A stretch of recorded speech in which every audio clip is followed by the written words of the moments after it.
말씀은 마태복음 4장 17절 한 구절입니다. 두 번 반복하여 하나님의 말씀을 자막을 통하여 표신 성경을 통하여 읽도록 하겠습니다. 이때부터 예수께서 비로소 전파하여 이르시되 회개하라 천국이 가까이 왔느니라 하시더라.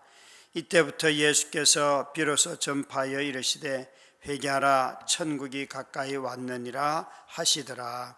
아멘. 이 구절에 보시면 이때부터 예수께서 비로소 전파하여, 우리 성경에 비로소 전파하여 했는데 이 비로소에 해당하는 헬라어 말은 시작했다 그런 뜻이에요. 전파하기를 시작했다, 이걸 우리는 비로소 했는데 참 어감으로 보면 전파하기를 시작했다라는 말보다는 비로소 전파하였다 하는 것이 우리 어감에는 더 어울리는 것 같습니다. 도대체 왜 예수님은 이렇게 비로소 그때부터 전파하기를 시작했을까요? 이 전파는, 비로소 전파하는 것은 오랜 기다림의 결과입니다.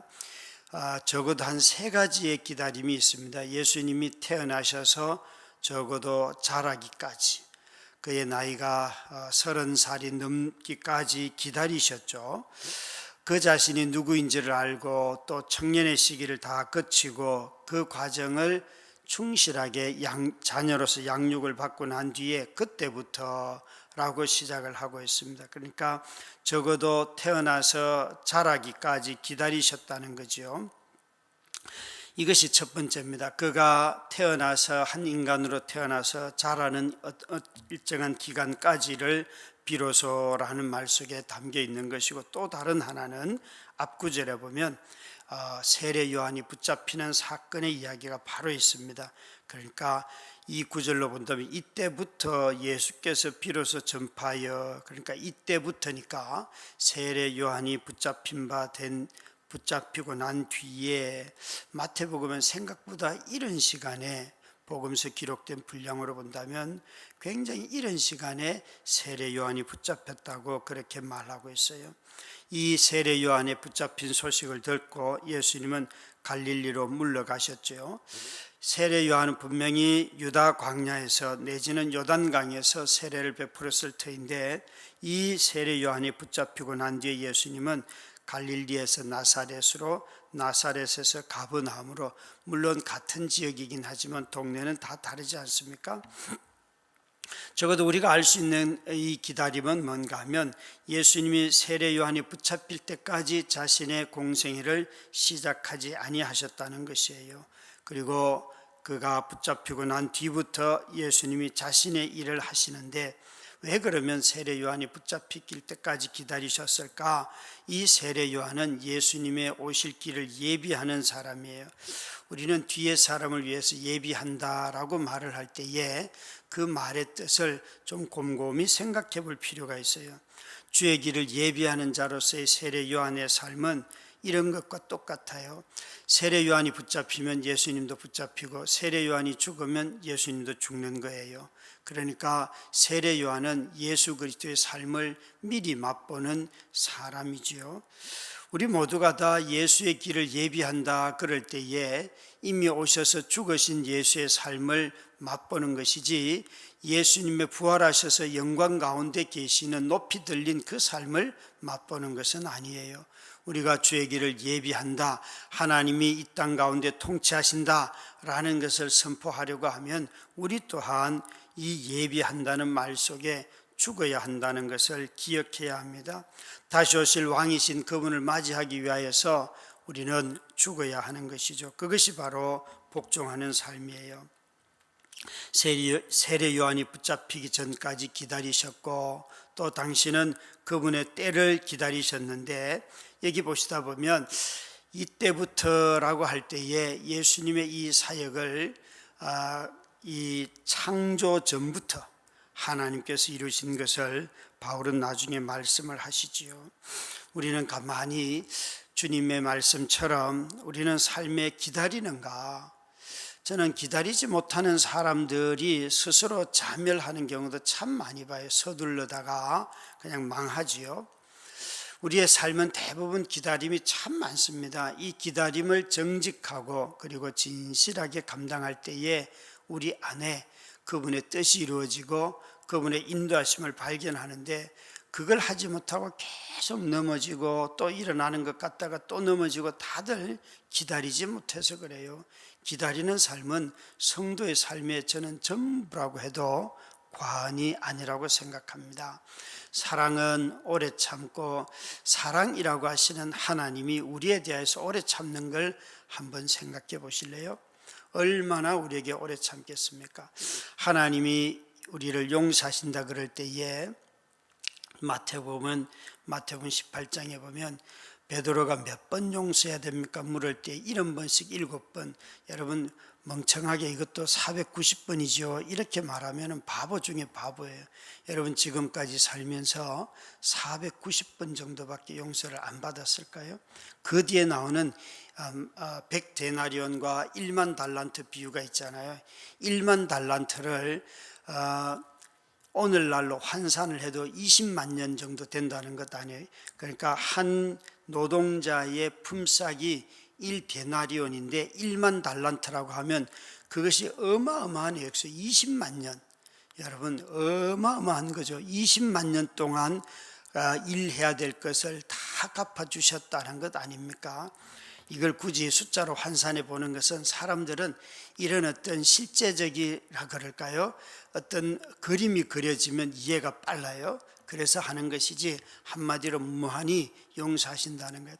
하나님이 저와 여러분을 얼마나 용서하시는데, 그 용서를 기억하지 못해서 남이 나에게 조금만 잘못하면 용서하기보다는 더 분노를 하고 하는 이 모든 것은 성도의 삶에 맞지 않아요.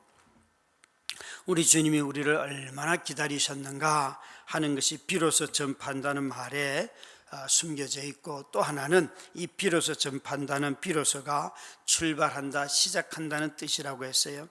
그러니까 이 말 그대로 번역하면 전파하기를 시작하였다라는 말인데, 이 메시지를 전하는 시작점을 말합니다.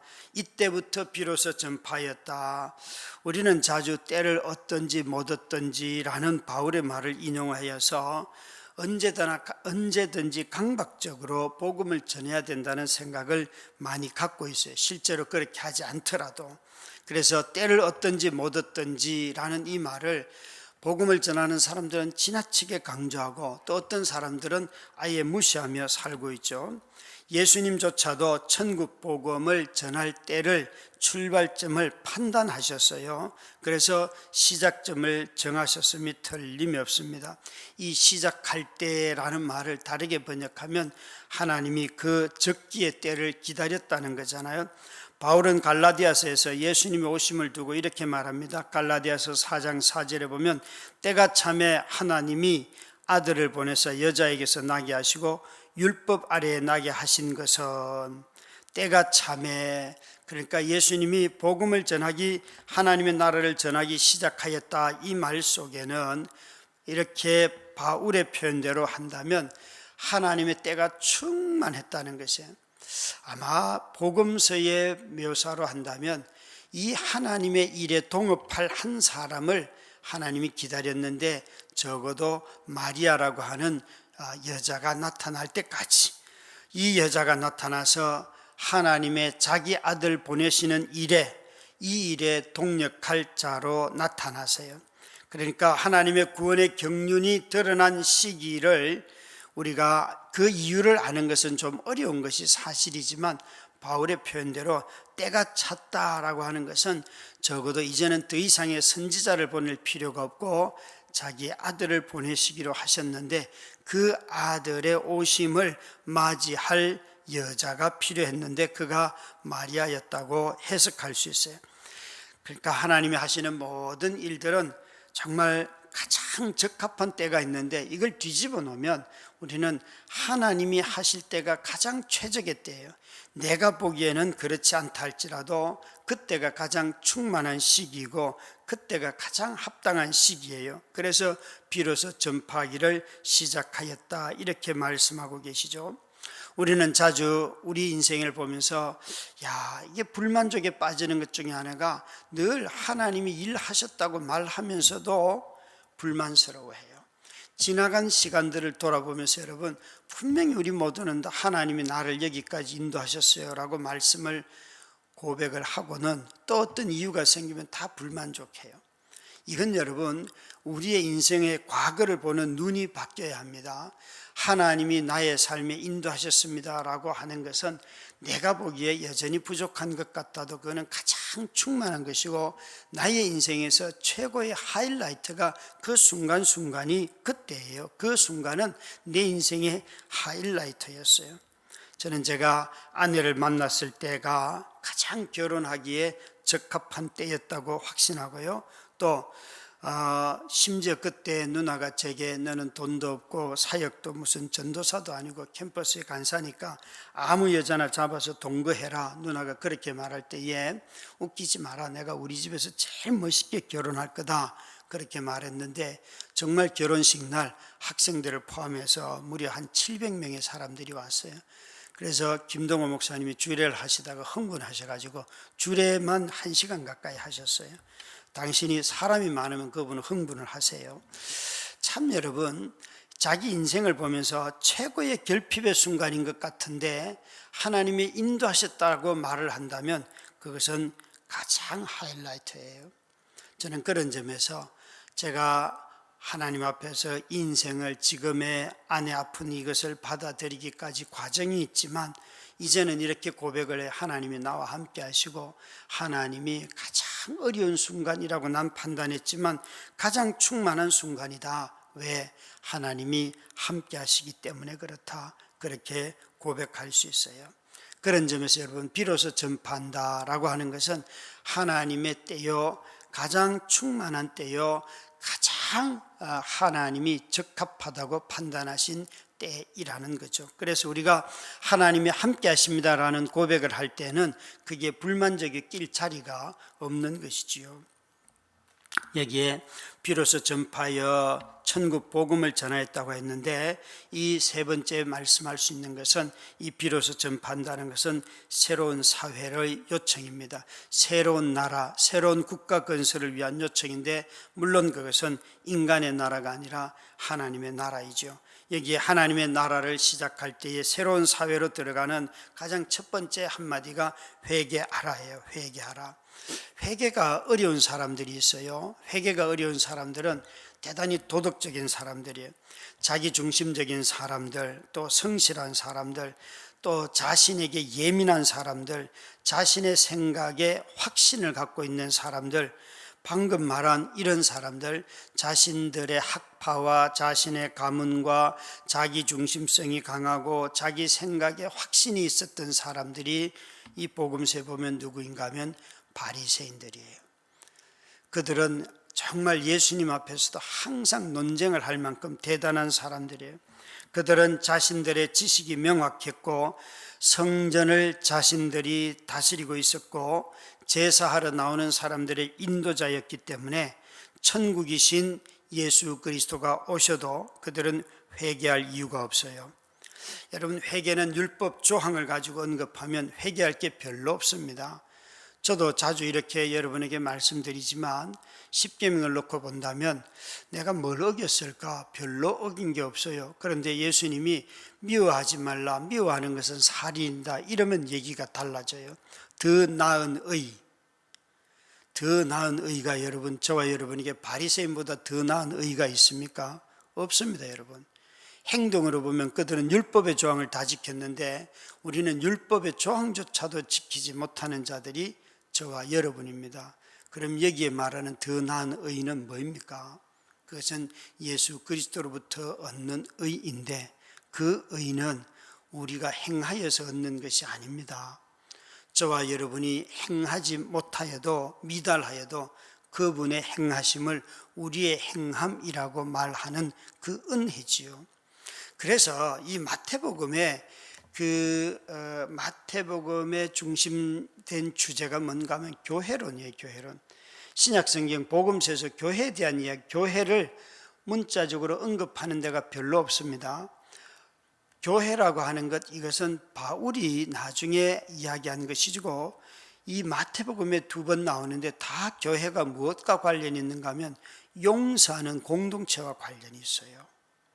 용서하는 공동체가 되지 못하면 교회가 될 수가 없습니다. 그래서 마태복음 18장 같은 것이 아주 중요한 공동체의 장이죠. 그것은 교회의 본질이 그것이기 때문에 그래요. 교회를 다니면서도 성도라고 말하면서도 남을 용서하지 못하는 사람은 성도가 아닌 것이죠. 여기에 조금 전에도 말씀드렸지만 회개할 이유가 없는 사람들이 있어요. 분명히. 그래서 자기중심적이고 예민하고 자기 자신의 생각에 사로잡혀 있고 이런 사람들이라고 말씀을 드렸는데, 그들을 향하여서 회개하라. 왜요? 회개는 여러분 도덕을 이야기하는 것이 아니라 이 천국이 가까이 왔다, 누구를 말씀하시는 것이에요? 오시는 예수 그리스도를 영접하라는 것이에요. 예나 지금이나 사람들은 언제나 자기중심으로 받아들여요. 그러나 천국이라고 하는 것은 예수 그리스도 중심입니다. 그분에게 돌아서라는 것입니다. 그분을 향하여 돌아서라는 것이죠. 그래서 이 회개라는 말을 도덕적으로 자꾸 듣다 보면 별로 회개할 게 없어요. 그러나 그분의 오심이 말하는 바가 무엇인가? 우리는 태어나서 자동적으로 다 죄를 짓고 멸망의 자녀로 살았지만 이제 그분이 오셔서 우리의 삶을 새롭게 하시고 새롭게 하실 메시지를 주셨고, 그의 나라가 시작이 되었고 우리의 회복이 시작이 되었어요. 그래서 이 회개라고 하는 것은 출발점이고, 또 회개는 그것에 시작되는 내용이에요. 그것을 통하여서 우리는 하나님의 나라가 시작되었음을, 출발했음을 깨닫게 되지요. 그래서 비로소 전파했다 하는 이 말 속에는 기다림이 있고 충만한 때라는 고백이 있고, 그래서 그것을 누리는 것이고 새로운 사회로 들어가는 관계를 맺는데 내 중심성을 깨뜨리고 그분을 따르는 삶의 출발이라는 거예요. 여러분, 이런 삶을 오늘도 마음껏 누리시기를 주의 이름으로 축원합니다. 함께 우리 중보의 기도를 드리도록 하겠습니다. 자막을 통하여 함께 기도를 드립니다. 은혜가 풍성하신 하나님 아버지, 연약한 우리를 구원하시고 하나님의 자녀 삼아 주심에 감사합니다. 제자들처럼 천국 복음을 전파하여 모든 생명을 치유케 하옵소서. 우리를 모이게 하시는 아버지, 새롭게 시작되는 소그룹 모임과 수요 성경 공부를 통해 성도들이 하나님을 알아가며 사랑하게 하시고 준비하는 훈련부 팀들과 교역자들에게 지혜를 주옵소서. 건지시는 아버지 하나님, 극심한 한파와 연속적인 어려움, 각종 재난과 참사로부터 국민들을 구하여 주시옵소서. 예수님 이름으로 기도드렸습니다.